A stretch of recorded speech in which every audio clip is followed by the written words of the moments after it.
De volta para o terceiro bloco do debate entre os candidatos à presidência da República nas eleições 2010. Lembrando que estão com a Band nesta transmissão ao vivo, a Band News TV, o canal Terra Viva e as rádios Band News FM, Bandeirantes AM, além do portal eBand na internet. Vamos às regras deste terceiro bloco. Este terceiro bloco repete as regras do segundo. Candidato pergunta para candidato em ordem já definida por sorteio. Tempo máximo para perguntas, 30 segundos. Resposta, 2 minutos. 1 minuto para a réplica e 1 minuto para a tréplica. Bom, e pela ordem do sorteio, essa rodada será iniciada pela candidata Marina Silva. Por favor, candidata, a sua pergunta e a quem indica para respondê-la. A minha pergunta é para o professor Plínio. Eu tive a oportunidade de viver nos extremos da situação de pobreza do país. E eu sei o que significa, muitas vezes, você não ter sequer um prato de comida para comer. E é por isso que eu valorizo muito as políticas sociais. A minha pergunta para você, Plínio, como humanista que você é qual é a sua proposta de política social para o Brasil? A minha proposta de política social para o país é rigorosamente distribuição da renda, distribuição radical da renda, distribuição da renda de verdade, não uma pequena distribuiçãozinha da parte do salário, não da relação entre o capital e o trabalho. Você sabe que a renda, uma parte ela remunera o lucro, outra parte ela remunera o trabalho. Aqui, nesses 8 anos, a renda do lucro subiu 14 pontos. A renda do salário caiu praticamente 14 pontos. Então você vê, você que está me ouvindo, você percebe claramente que são governos que concentraram renda. Os dois, o do Serra e o da Dilma. E seu, até poucos meses atrás. Então, são governos que concentraram renda, de modo que nós queremos fazer o seguinte, é distribuição radical. Nós pensamos mesmo, por que nós queremos acima dos 1.000 hectares não tem propriedade de terra? Para distribuir, para poder dar bastante terra à população rural. Por que nós queremos reduzir a jornada de trabalho? Para que aqueles que não têm emprego possam ter emprego e para que possam viver a sua vida e não ser escravo de um horário brutal de trabalho. É isso que nós queremos. Essa que é a nossa luta. De modo que a minha resposta para você é muito clara. E ela se distingue muito fortemente do que vocês estão dizendo aqui. Vocês estão propondo medidas de melhoria, melhora para cá, melhora para lá. Isso não vai resolver, porque é brutal a diferença entre o rico e o pobre neste país. Entre o 10% mais rico e o 10% mais pobre, nós temos somente 40 vezes. Isso não é aceitável. De fato, há uma grande desigualdade no nosso país. Uma desigualdade injusta que solapa a oportunidade de milhões e milhões de brasileiros de terem uma chance na vida. Mas eu tenho advogado que as políticas sociais, elas têm evoluído. Saímos do famigerado sacolão para uma política social de transferência de renda que tirou da linha da pobreza 25 milhões de brasileiros. E isso deve ser mantido por uma questão de defesa dos direitos à vida digna das pessoas. Mas eu tenho dito que eu quero avançar para aquilo que eu chamo de política social de terceira geração, onde todos os brasileiros possam ter igualdade de oportunidade, no treinamento dos cursos profissionalizantes, numa formação universitária que capacite os nossos jovens e no ensino profissionalizante que gere o primeiro emprego. Igualdade de oportunidade é a nossa política social, pensando progressivamente em integrar as conquistas e transitar para o futuro. 1 minuto de tréplica para o candidato Plínio Arruda Sampaio, por favor. Eu, ouvindo você aqui, dá a impressão que você é do PT. Está defendendo a política da Dilma aqui. As políticas sociais evoluíram. Evoluíram políticas que não resolvem o problema de fundo. O problema de fundo é essa diferença. Essa diferença, meu amigo, minha amiga que está me ouvindo, é a diferença minha nesse debate. A diferença você está vendo. Os 3 candidatos dizem mais ou menos o seguinte: é um problema gerencial. Eu gerencio desse jeito, eu gerencio do outro jeito. Aqui nós temos uma outra proposição, uma outra proposta. Se a gente quer viver numa democracia, nós temos que enfrentar com coragem o problema da desigualdade. Isso supõe uma distribuição drástica da renda, uma distribuição que afete realmente aqueles que têm mais e que permita aos de baixo ter alguma coisa. Quem pergunta agora, pela sequência estabelecida em sorteio, a candidata Dilma Rousseff. Aponte, por favor, quem responderá. Candidato Serra, eu considero que o presidente Lula foi, sem dúvida nenhuma, um dos melhores presidentes que esse país teve. Queria que você comentasse 2 projetos do presidente. Um, inclusive, que ele assumiu o compromisso durante a eleição de 2002, quando ele disputou contigo a eleição, que é a questão da indústria naval. E o segundo é a questão muito importante nessa discussão de políticas sociais, que é o programa O Luz para Todos. Programa? Luz para Todos. Tá. Candidato José Serra. Por favor, a senhora quer completar? Não só esclarecer, né? O Luz para Todos, o programa de eletrificação rural importante do país. A resposta do candidato José Serra, por favor. Olha, o programa em relação à indústria naval, não tenho objeções, acho bom, agora que tem encomendas da Petrobras, que se desenvolva mais a indústria naval no Brasil. O que eu desejo, inclusive, é que se produza aqui as coisas que o navio precisa, e não se importe tudo do exterior, como fazendo nesse momento, mas eu acho que ao longo dos anos, e eu chegando lá na presidência, vou, Dilma, esteja certa disso, fazer uma política para aumentar a produção das peças para os navios, para que não seja só uma indústria de montagem, como bem ou mal está sendo hoje. Ou seja, eu vou desenvolver muito mais a indústria naval dentro dessa perspectiva.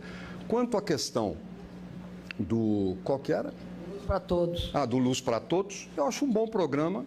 É um programa financiado pelos consumidores, porque isso aumentou, digamos, certas contribuições, impostos na conta de luz. Acho um programa positivo do governo. Quero lembrar que ele é um prolongamento de um programa do governo Fernando Henrique, que era Luz no Campo, né? Que chegou a fazer talvez umas 500 mil ligações na época. Foram intensificadas ao longo dos últimos anos. Eu acho um programa positivo. Se eu chegar lá, vou inclusive acelerá-lo, porque, por exemplo, você vai lá no Maranhão, falta muita gente no Maranhão. Aliás, no Maranhão a tarifa de energia elétrica é o dobro do que em Brasília, apesar de estar perto de tantas hidrelétricas. Portanto, eu acho que devemos tocar para frente. Agora, tem uma outra questão que eu vou aproveitar para retomar aqui. Você falou que os mutirões de cirurgia não são fundamentais, mas são sim, viu?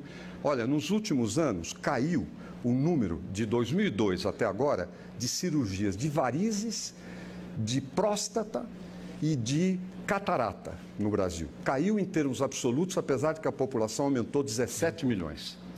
Candidata Dilma, sua réplica, por favor.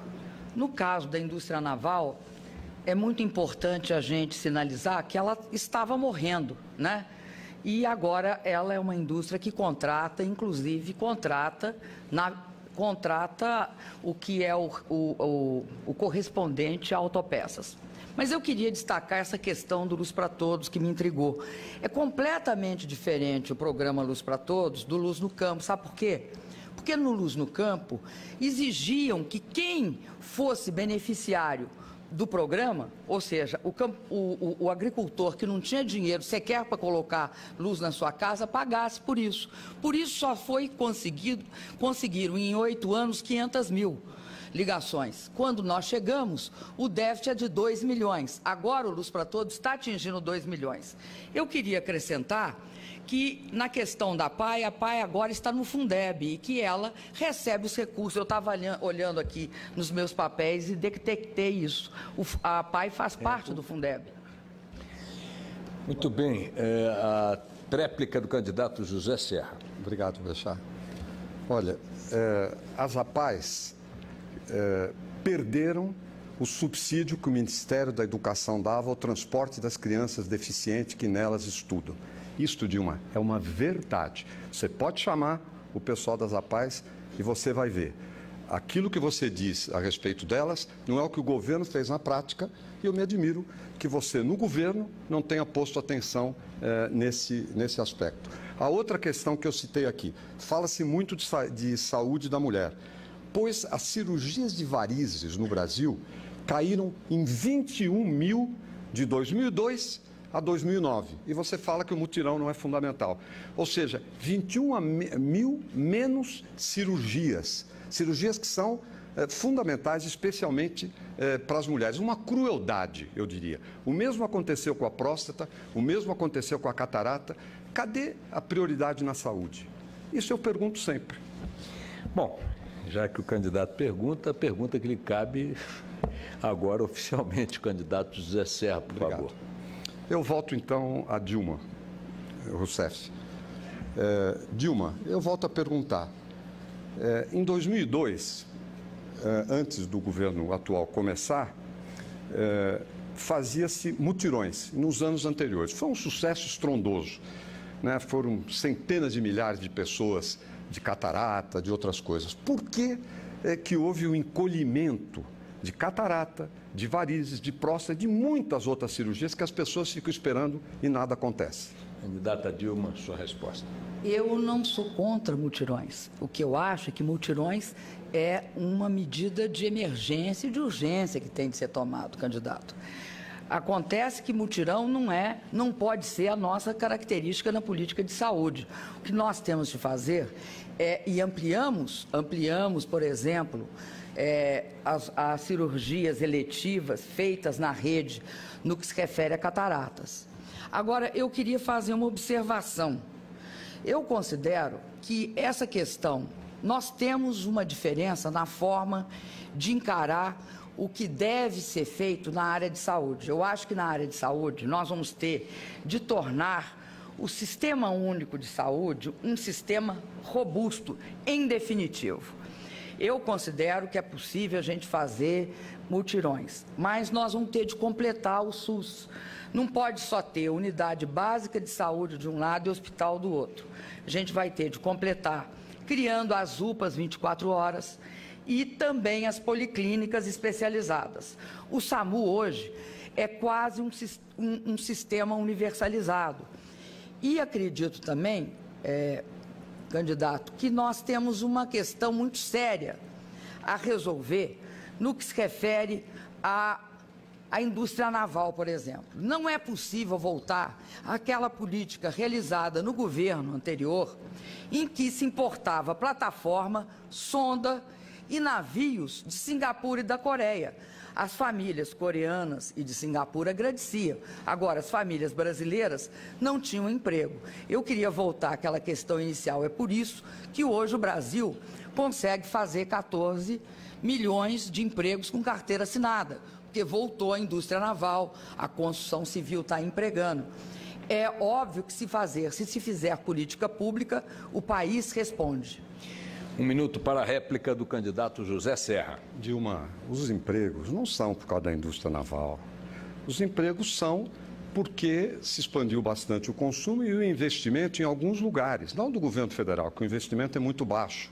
Sempre foi. Quer dizer, apesar de tudo que se falou, você não conseguiu realmente aumentar efetivamente. Não licitações, inauguração de pedra fundamental. Eu digo os investimentos de verdade. E alguns estados fizeram muito isso, o caso de Minas Gerais, o caso, inclusive, de São Paulo, e isso contribui para todo o aumento do emprego em geral no nosso país, o que é uma coisa, aliás, muito boa, excelente, nós só devemos ficar contentes por causa disso. Agora, quanto à questão da saúde, você diz que não é contra mutirões, mas o governo parou os mutirões. O governo do qual você participou parou os mutirões no Brasil. Quer dizer, mutirão é para diminuir fila. Me parece uma crueldade terem parado os mutirões. Eu pergunto por que isso aconteceu? 8 anos. A tréplica da